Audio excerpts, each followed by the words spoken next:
one. Hey, good morning, good afternoon, and good night. Welcome back to VIOC in Action. This is your boy, Mr. Leon Hunt, better known as Mr. Ras Books, live in the building one time for the one time count, cool, count, quench. We're here with another show with a VIOC in Action. Of course, we got a very special show for you guys today. Why? Because I got the board members here today from the VIOC to give us some information on our current situation that we have going on.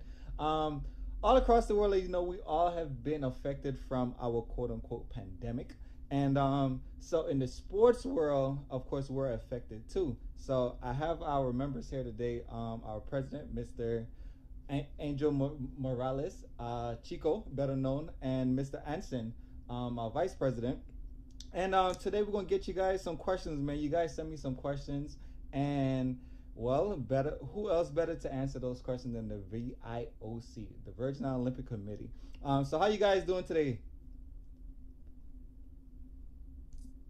We're doing good.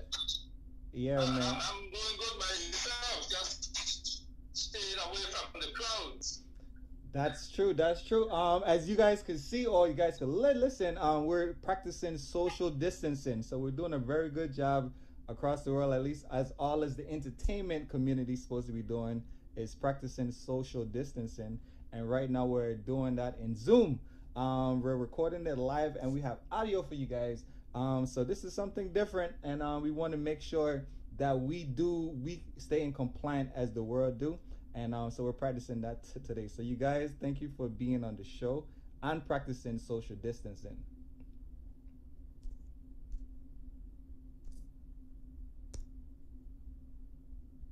Yeah. Yes, want to say hello to the listening audience. We're very excited to be on the show and share what we basically give an update on where we are with this COVID-19, this virus that is affecting our islands in an enormous way. And, our athletes are doing good. Many of them came home after their schools closed. And as you know, all sports facilities have been closed. So therefore, there's no training going on. We have been in touch with them, and they gave us an update of where they are as far as their training, their status, and how this virus has affected their training. Like I said earlier, many of the facilities, the tracks are closed. Our track athletes cannot be out there training on the track. But they're staying home and keeping up doing their exercise, doing a little bit of strength training, some of them. Same with the swimmers. The archer, Nicholas, he's at a facility or where he's still able to train, albeit he's all by himself. I think he mentioned that he's in touch with his coach by audio or video link, who he observes his training method and he gives them feedback as they go along. So at least he's able to still be doing the actual training. But the fencer, Teddy Weller, he's locked in. I think he's somewhere in Europe. As you know, the pandemic in Europe is very spread out. So he's just waiting it out to be able to resume his training, as well as the swimmers and the boxers. The boxers were scheduled to go to a qualifier in Argentina, and they had already made their reservation, plane reservation, hotel reservation. Actually, they were in Puerto Rico training in a training camp prior to leaving to Argentina, and that's when the Puerto Rico government instituted a curfew, and they ordered the training center to be closed, but they were able to get back home. So they're safely at home and just waiting for this virus to be controlled and be able to resume training. Their competitions, as well as all other competitions, have been rescheduled for next year. And as you know, the Olympics have been postponed, much to the relief of the athletes who are very concerned because this virus is nothing to play with. And it's very important that everybody take the necessary steps to avoid contact by maintaining that 6-foot distance and, staying at home as much as possible.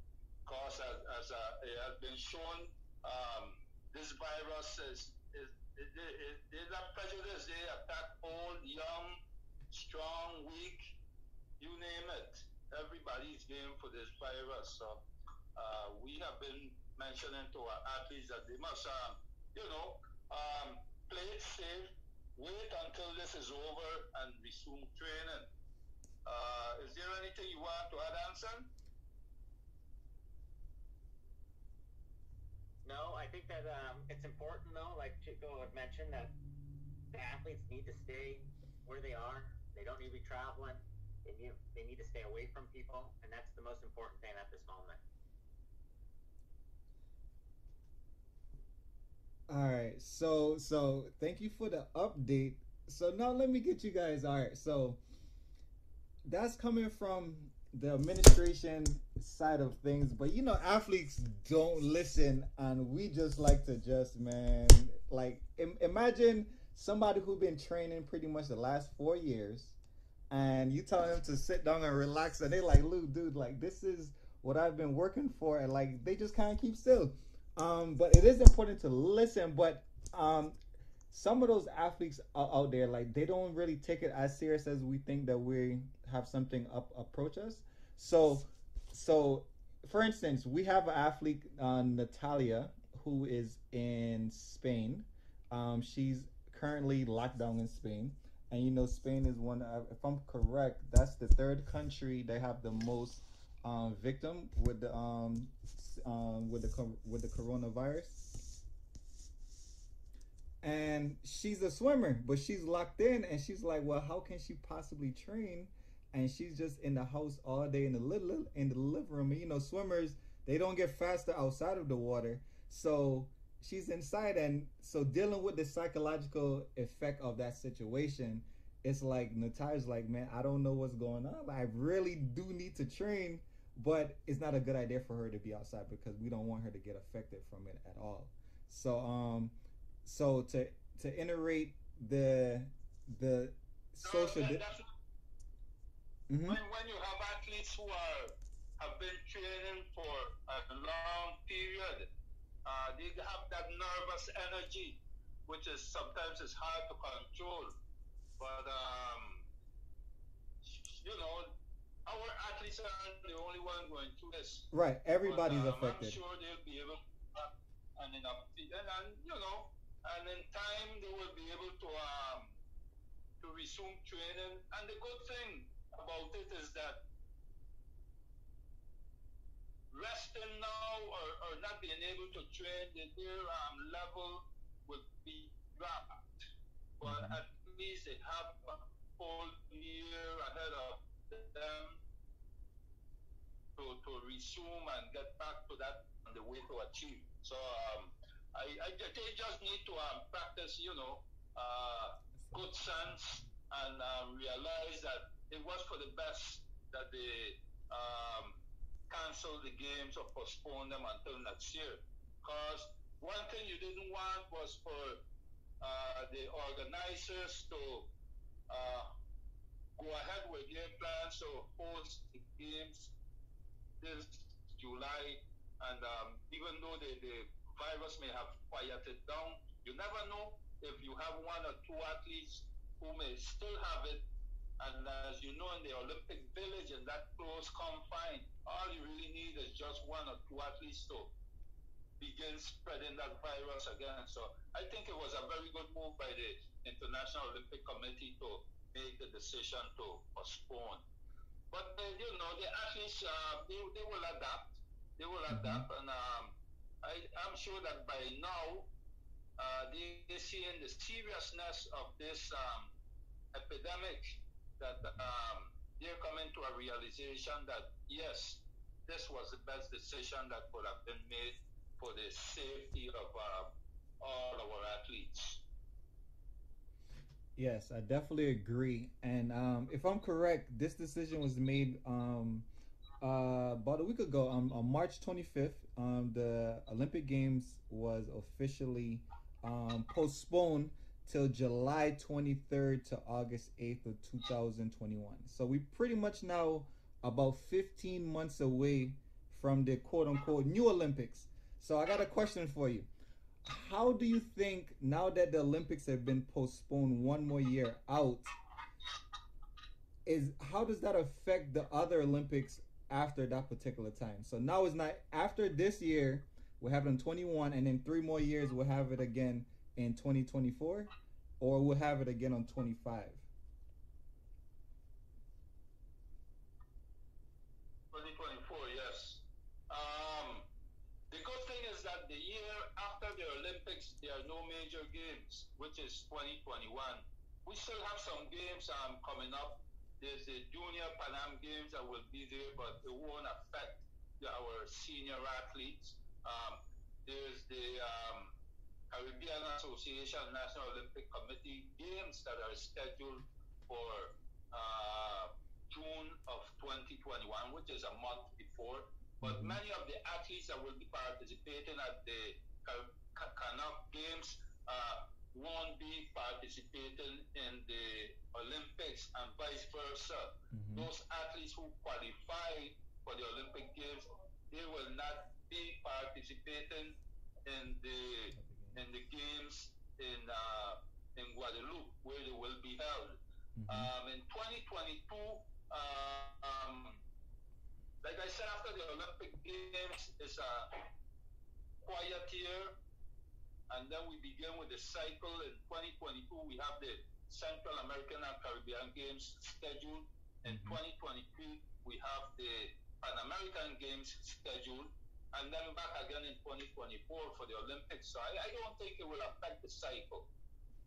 So hopefully everything will run smoothly. And it's all, basically address and can we, as the world, can we contain this virus and defeat it? That is the question. How soon can this virus be beaten so we can get back on a normal schedule? That including, especially for the athletes. Okay, thank you for that. All right, so that's an important thing. Safety come first, and right now, not forcing an event is not the safest thing, especially when we bring in the world's largest event into one area. So we literally gonna bring the world into one area. We don't need to be spreading the virus like that until it get under control. But in making that decision, how does the IOC come to the decision of moving the Olympic Games? Like, so did all the IOCs all the NOCs was involved in making the decision of pushing the games back, or was that just handled alone from the Olympic body? I'm sure they consulted with the NOCs, and even though Canada was one of the first countries that said they will not send their athletes, all the other NOCs were basically working with the IOC to make a wise decision. And of course, even though you had USA Swimming and USA Track and Field that said was requesting the USOPC, the United States Olympic and Paralympic Committee, to voice their concern to not attend the game, I think that they made a wise decision also on waiting for the International Olympic Committee to make that decision, because you have to take into consideration the sponsors for these games, in the major, especially the major sponsors. You had the NBC, which was going to broadcast the games, and as you know, that deal with the IOC or the International Olympic Committee and NBC, that's in the billions of dollars. Correct. Which is where we derive our funds from. So, especially for small countries, the funds that we get from trickles down from this contract. I'm sure they had to renegotiate, and like I said, the funds that comes from this deal with NBC basically supports our NOC as far as 70-75% of our funding comes through because of the funds that are trickled down from this deal. So it was very important for us to wait on the decision from the IOC, and of course they were not only consulting with the major sponsors, but they were also consulting with the Olympic Games, the organizing committee for the Olympic Games. Because as you know, the Olympic Village is basically some condominiums that are built, and those condominiums go on sale before they are built, and the owners offers to basically allow the organizing committee to use their buildings to house the athletes. And they have to work out a little schedule between the owners to allow them to wait an extra year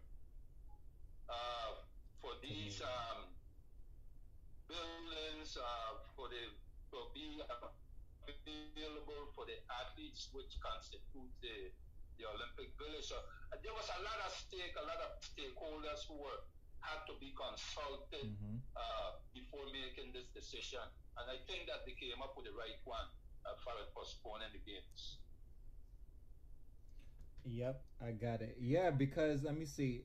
Thinking about a lot of people. Well, okay, so from the people's point of view, we don't really know too much about what goes on after the camera is on you at the Olympic Games. But you do got to realize that it's so much components that goes into a game to even have it be done on a particular schedule that now this schedule have been postponed.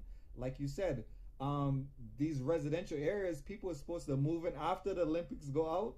Then the residents come in, so now they have to push back their lives after a particular time so they could be able to move in. And a lot of us don't know. A lot of people don't even understand, like, the Olympic Village is different than where everybody else is stay when they go to a particular, when the games are in a particular city.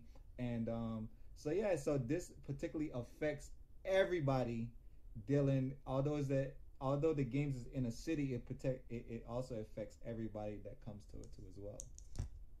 All right. So I tell you what, let's take a quick commercial break, and we'll be right back. We'll get some more answers, some Q&As. Today's is Q&As over here in VIOC in action. All right. In 5, 4, 3, 2. Hey, welcome back to VIOC in action. We're here with my boys. With my team over here, the VIOC, the Virgin Island Olympic Committee Executive Board. We're here right now with the President and Vice President, President Chico and Vice President Ansen. Hello, guys. Thank you again for being on the show. I know we got a lot of questions for you guys. I literally have 30 questions from our community, from our guests, about the games, because they've been interested to see what's going on, at least with the Virgin Island national team in a sense. So one of the questions that's on there says, so what is the VIOC currently doing to protect our national teams during the pandemic? So do you guys have something, do we have something in place according to our whole national teams, whether if it's baseball, volleyball, soccer? Do we have something in place right now so that people them could kind of get an understanding of just in air? Do we have something directly?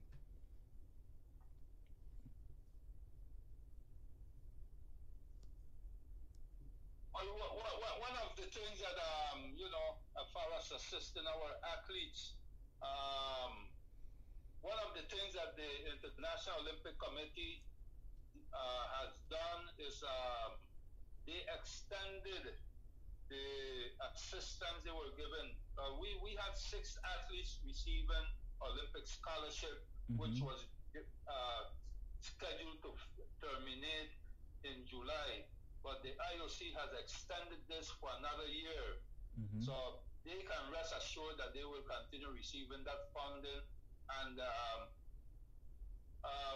today, Wednesday, we had a meeting with the executive board, and we also have another 5 athletes that are receiving Virgin Islands Olympic Committee training grants, and we made a decision to continue or to continue their funding and and helping them to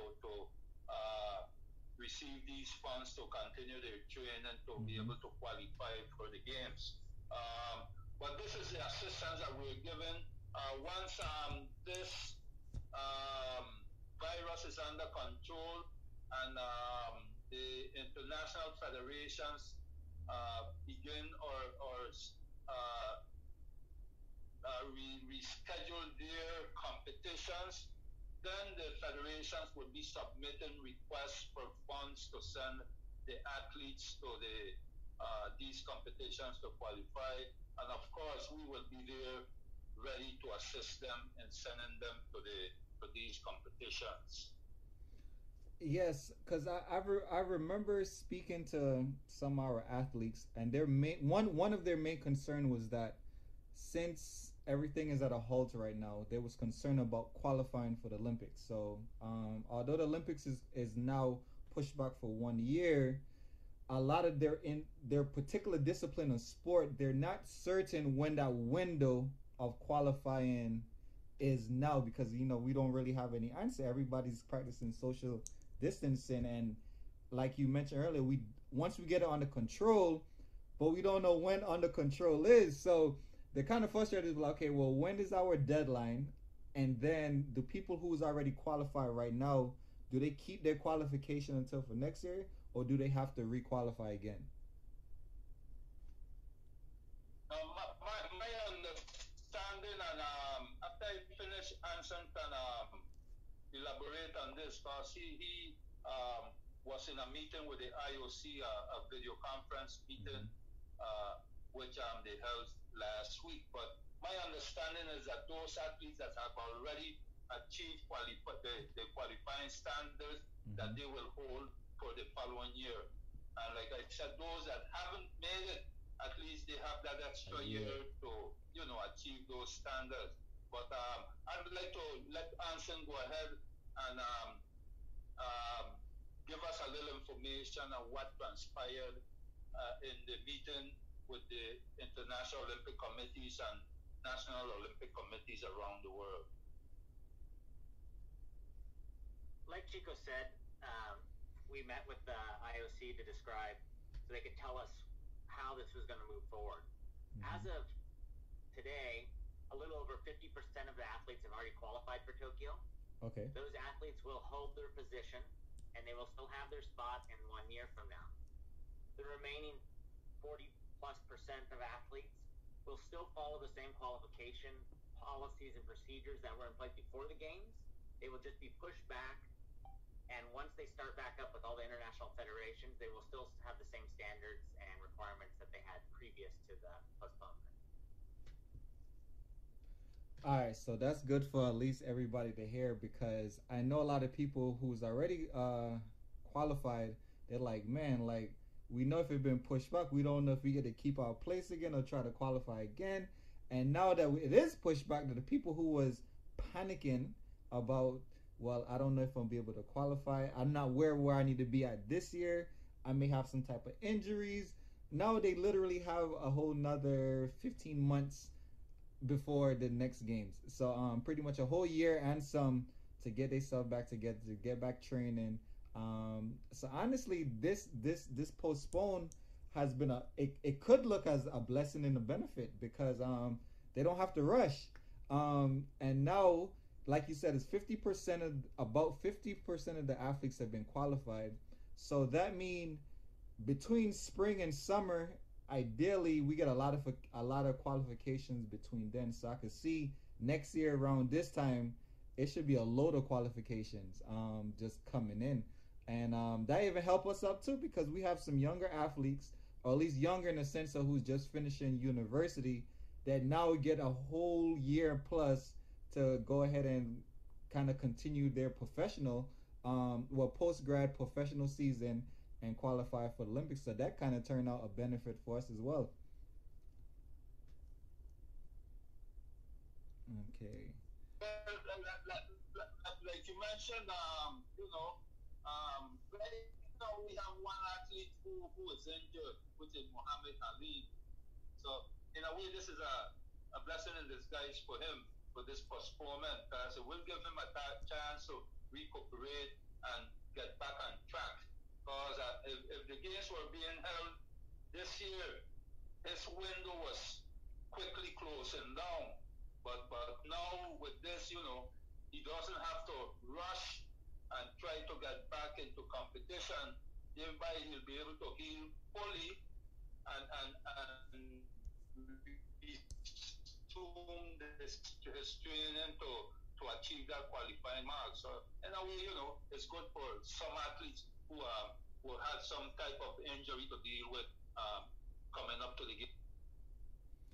All right, I'm glad you said that, and I actually got a good question. So one of the questions on the list from the people is, it says, so now that people are concerned and worried about having an extra year, others are also concerned of how do they qualify to be on the Virgin Island national team.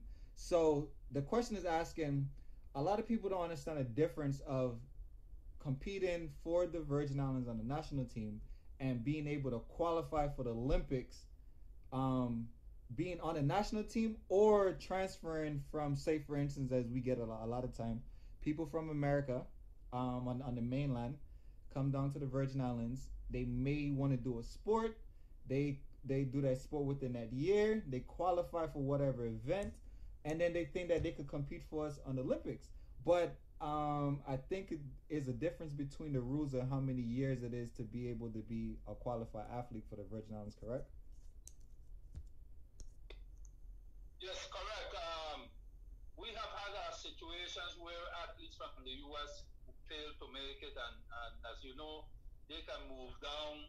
People from the U.S. can move down, and in 1 month's time, they can be considered a resident of the Virgin Islands. Mm-hmm. However, our constitution states that to compete for the Virgin Islands Olympic Committee, you must be a resident for a minimum of 3 years.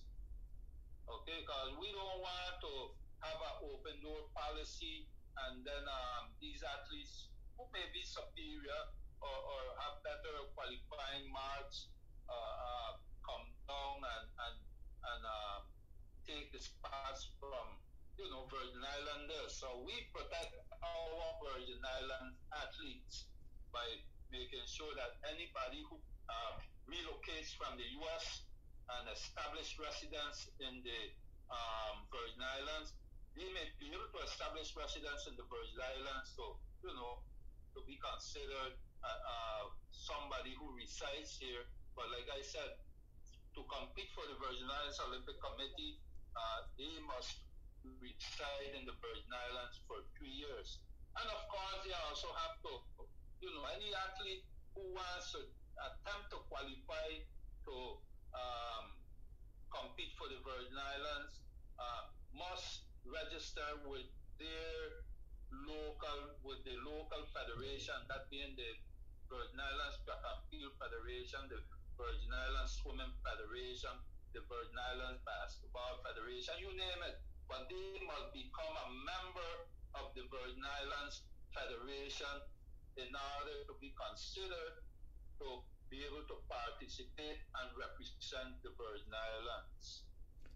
Okay, so just so we get it straight, because of course we got a lot of people that, like you said, try to take advantage of the situation. So first you have to be a resident of the Virgin Islands. That's one. And then two, before you get to the Olympic Committee, to the VIOC, you have to register with your discipline of sport first. So now in this discipline of sport, if a person registered for the first year and are they able to compete with our federations and qualify underneath them like what, like say for instance, I'm doing archery and I've moved from the states. I moved from Florida to to St. Thomas for 1 year. I joined archery. I'm really good at it. I qualify for archery competitions. Am I able to still go to archery competitions? And then if that's the year of either Olympics, Panams, or the games, am I still open to that too? Or I'm just open for the federation stuff? No, like you said, if somebody relocates to the Virgin Islands, each federation stipulates the amount of time they must reside in the Virgin Islands. Some federations have a 1 year, some have a 2 year. And they can, yes, they can go and travel with the federation and compete under the federation's banner.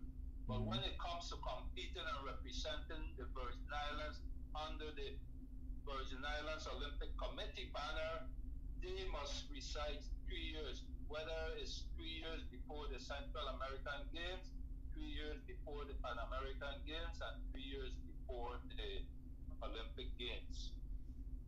All right, thanks for clearing that up because a lot of people have asked me in the past too as well.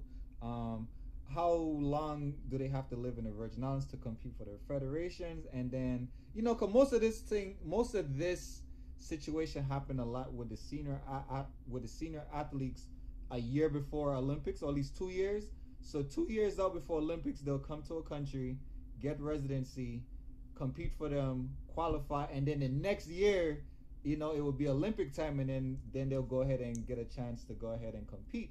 But as you're saying, you have to do 3 years, no matter which level of it, whether if it's Olympics, Pan American Games, or the CAC Games. 3 years prior before that time is when you're eligible to compete for our national team. Correct? That's correct. Okay. All right. So just going down the line. This is an interesting question I have. Athletes and parents are concerned about applying social distancing in training.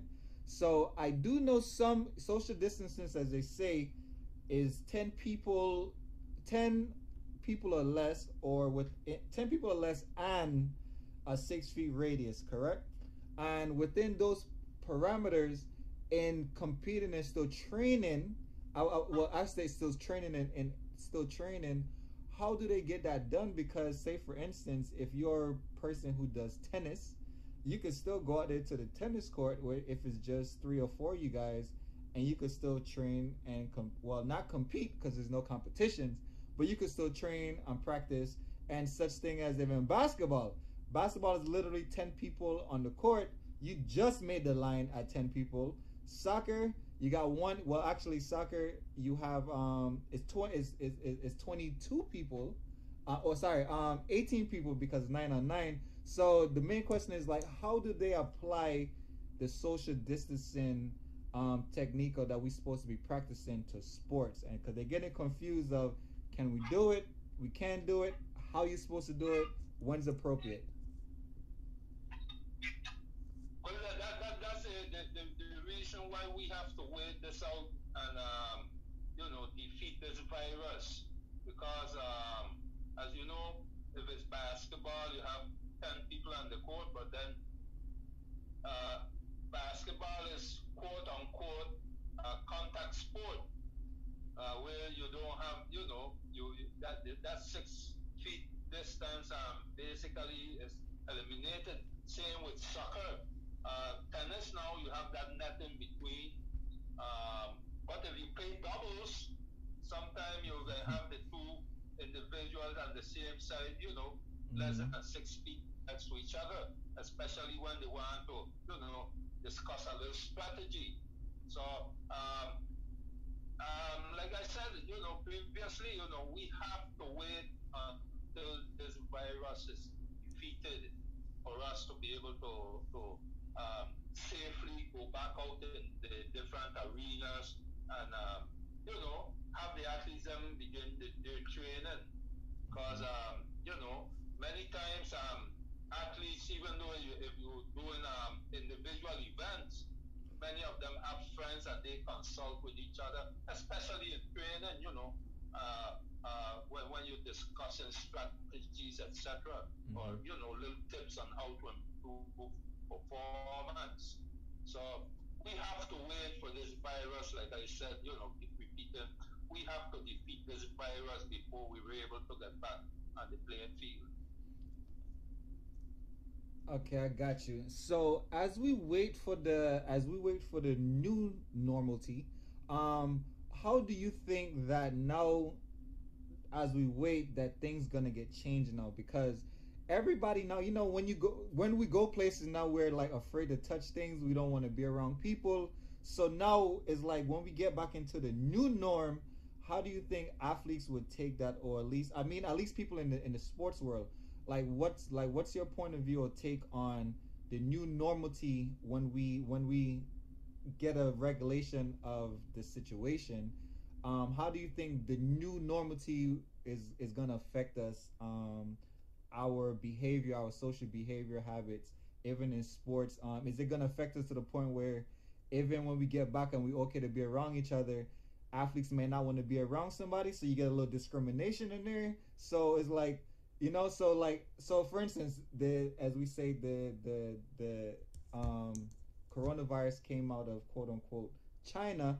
Do you think now that the Chinese athletes going to be around the other world athletes, do you think like a little bullying, or it's like so how do you think that the athletes now, when this new era comes up in the next couple of weeks or months or whenever it happens, how do you think that effect's going to get us on the athletic side?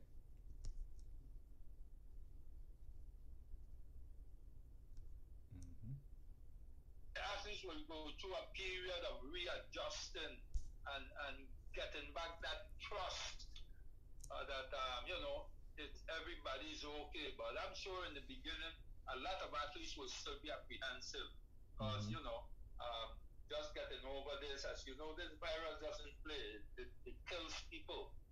It kills people, and I'm sure not only athletes but basically everybody going to go through a period of being able to accept, being close to other people again, whether they're friends or strangers. But right now, there are friends who tell each other, "Hey man, keep your distance. Don't get too close." So I'm sure that everybody's going to go through that, and stage where they're going to have to, gain that confidence and that trust that, that the world is free of this virus. But, it may linger longer for others than for some. Some will, move on quickly and accept it. Others will still be apprehensive. It will take a little while. So we don't know how this will pan out, because we don't know how long this virus will be with us. It can, some people say that by the end of May, some people say that, it will last until October of this year or longer. So we don't know.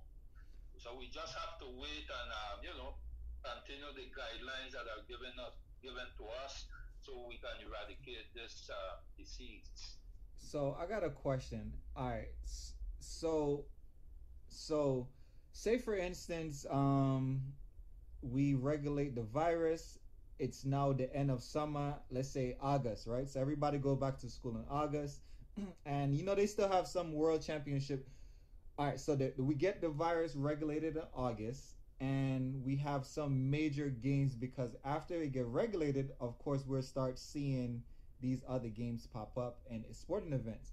Do you think that countries would still be skeptical of going to their first couple of events when it first start, and nobody would kind of show up at these big major events? So let's say if we get it under control in August, and October we have a world championship in, let's say, swimming, FINA, and do you think that countries would still be a little skeptical of going to the world championship for swimming, even if it's still just 2 months after that particular period?